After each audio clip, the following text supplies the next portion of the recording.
नमस्कार मु मोनालिसा स्वागत करुछि आपण माननकु आम कृषि आउ एक सुंदर अध्याय को। एबे साधारणतः धान कटाकटी आरंभ हो जीवनी। किछि चाषी भाई माने धान काटी सारला परे कौन चाष करिवे मने मने भाबी सारिथिबे। किछि चाषी भाई माने धान परे मुग बिरी चाष करिवे, किछि चाषी भाई माने पनीपरिबा चाष करिवे एवं आउ किछि चाषी भाई माने धान परे पुणी थे खराटिया धान चाष करेंगे बोली भाभी।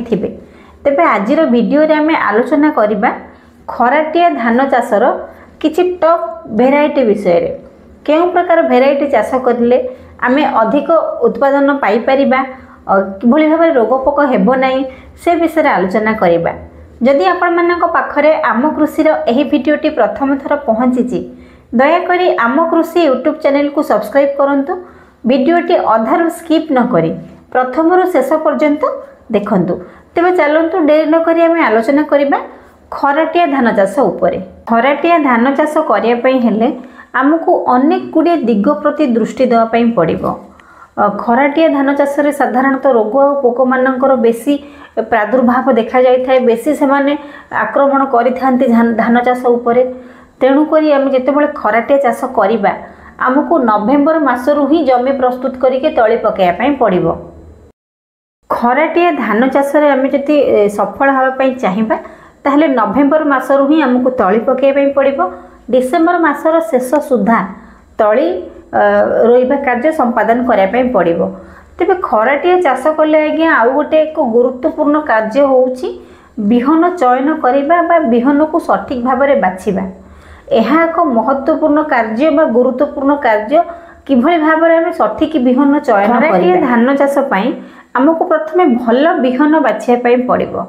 खराटिया धान चाष रे साधारणतः टिके बेसी पानी रो आवश्यकता पड़ुथिबारु आमे एमिति बिहन चयन करिबा जहाँ अल्प पानी रे मध्य अधिक उत्पादन दे पारुथिबो। हमको सेमिति किछि धान बिहन बाछिबा पई पड़िबो। एबे आसंतु जानिबा किछि बहुत भल खराटिया धान बिहन किसम विषय रे। प्रथम किसमटी आज्ञा होउची प्यान 2423। द्वितीय किसमटी आज्ञा होउची कावेरी सीड्स रो 468 एवं तृतीय किसमटी होउची आज्ञा एडवांटा कंपनी रो पैक 807। बहुत भल किसम गुड़िक आज्ञा रबी धान चाष पई उत्कृष्ट धान बिहन किसम। जदि आपण खराटिया धान चाष करय पई चाहुचंती ताहले एही तीनोटी धान किसम भितर जेकोसी गोटे धान किसम आपण चाष जमी रे करि परिबे। एही किसम गुड़िकर पाखापाखि ड्यूरेशन आज्ञा देखिया पई गले 110 रु 115 दिन आज्ञा एही धान बिहन किसमर अवधि रहुची।